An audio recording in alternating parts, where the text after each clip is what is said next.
Greetings in the name of one love. My name is Timothy Maoni Zato kugamuchira zvakare muchirongwa chedu The Creative Corner tichimboona kuti ndedzipi dziri kupisa zviri kutrenda nhasi uno right. Aiwa sezvatingoziva kuti last week kwanga kuine Cupclash, Shamba Cupclash uko kwaitaturana vakomana nevasikana veZim Dance. Kwanga kwakaipa wena, pakabuda ngwere dzakasiyana siyana, hanzi ngwere dzekuBorodeo Bruku, ngwere dzekwamutare, ngwere dzekupi, angari mahwani. Sa regai tizvionere mumwe achibviswa pastage achinzi ngabve ipapo. Ngabve ipapo amana munhu wese, ngabve ipapo everybody shoot, ngabve ipapo pastage anodzinga unokuita banjamba achingopisa zvimapanda nezvimahembe zvakatamba wetano taira zgrrrr panonzo kukulisa mazrrrr ine masimbo lopanika badrrrr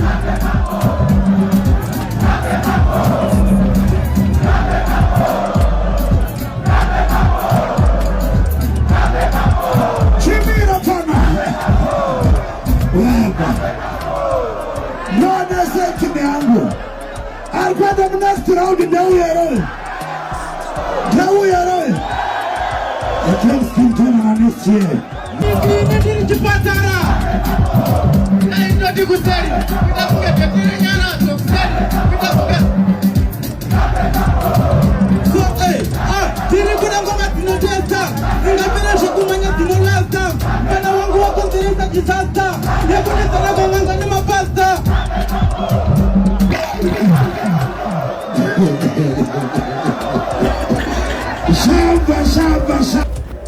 Sezvatiri kuziva kuti baba Harare vakabudisa albamu right kubva kumashure kwesopo vaimba gospel. Vanga vasiri kutrenda, maviews anga ari mashoma. Izvi zvakamhanya kuYouTube channel yavo kwakazara maviews, but pavaimba gospel tongoti video rine maviews akawandisa ringone 18,000, but apapa pavadzoka kuGT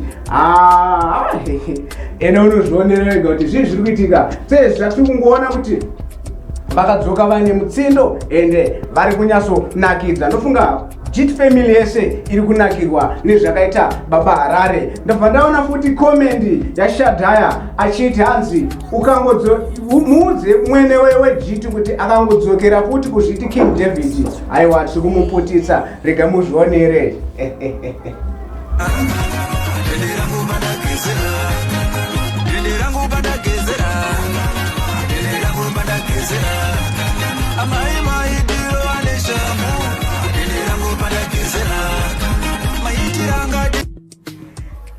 Eyo mazvionera zviri kuitika naika right.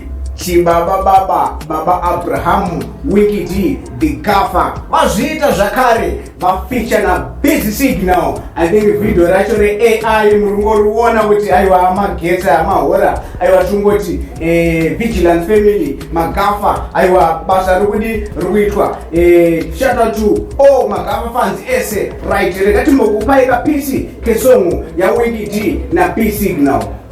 Problems away.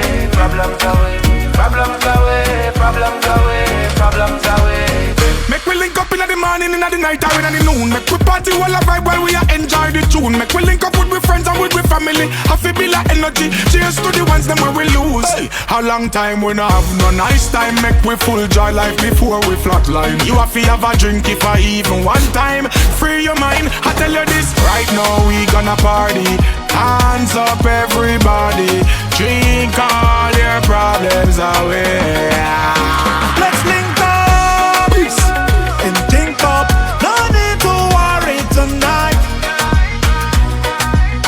Let's all tokugamuchire zvakare right. Kune vese vanoda kutamba tundege, vanoda kuita zvemaaviator, tiri kuti aiwa kune inonziyo Premier Bet ndeyekuti unongosvika obva wabheta. Kana izvezvi mwedzi wapera kudeso, kana kuti mwedzi uchangotanga kudeso ungonobheta mari rendi ndodzveka ya times 2 anitika.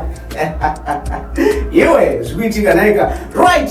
Sezvatakambotaura paipe tikataiwa Zim Dance haife yakafa, tadzoka nechisikana chekuwina Shamba Cupclash, icho chinobuda nepanonzi pamadziwa, chinonzi icho Rich Spice. Rega muchionere tichimbokurukura nacho. Yes, sezvatambotaura right ndauya nacho chikwini chezimdanzo chikwini chakatora Cupclash kumadziva iyo shamba zimdanzo Cupclash yakaitwa last week. Pane statement riri kutrenda rekuti ngabve ipapo. Yes queen, zviri sei? Ndiribo murizero DJ. Zvekufamba here? Aiwa ndiribo. Alright, maybe vanhu vangada kuziva kuti tiri kutaura nani izvezvizvi. Oh, you're Rich Spice are the real one. My name is Rich Spice, you know. Alright. So, tingadoziva kuti zvemusic makatanga rini uye zvaita sei? Yeah, zvemusic DJ ka zvakangogara zvingoripo kunyange ndiri mudiki but ndakatanga this year kunyazorwa mangoma angu. Alright. Vakatanga this year nekubva watonochigwina aiwa apa pakaipa right. So, ndiapi mashoko amungape kune vasikana tomboti vadosira chikoro panzira nokuti maybe vakazoona interview yatiri kuita inoi vanogona kuinspire obva kuti ai varega ndiendere mberi nechikoro kana kuti rega ndiite ndiendere mberi ndizokwasawo kuita kunge ndine ramangwana rakajeka. Ndiapi mashoko amungakwanise kuvapo? Yeah, ndinongoti kune vese vakateerera vari kutiona right now. Ndinongoti stop early child marriages and tosiya zvinodhaka zvese because hapana zvazvinobatsira. Alright. Yeah, so muri kuona mapapi nemusic? Aiwa tikutona takumberi cheko DJ. Makumberi. Yeah, kumberi cheko. Sezvamuri kungoona kuti ndine musikana uyo zimdanzo queen. Aiwa, the future is very bright. Tiri kuti don't forget mane Facebook page.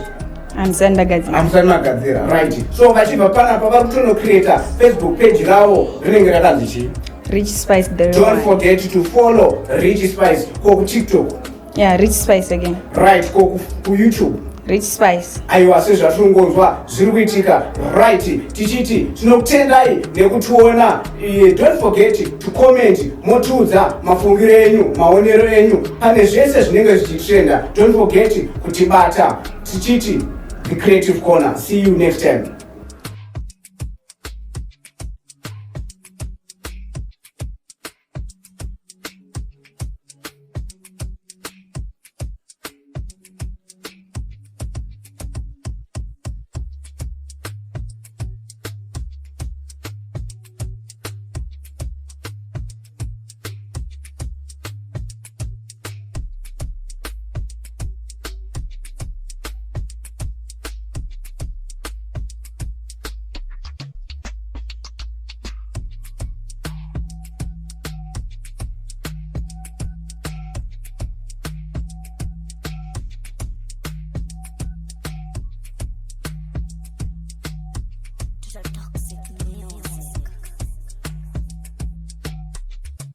Extreme, baby.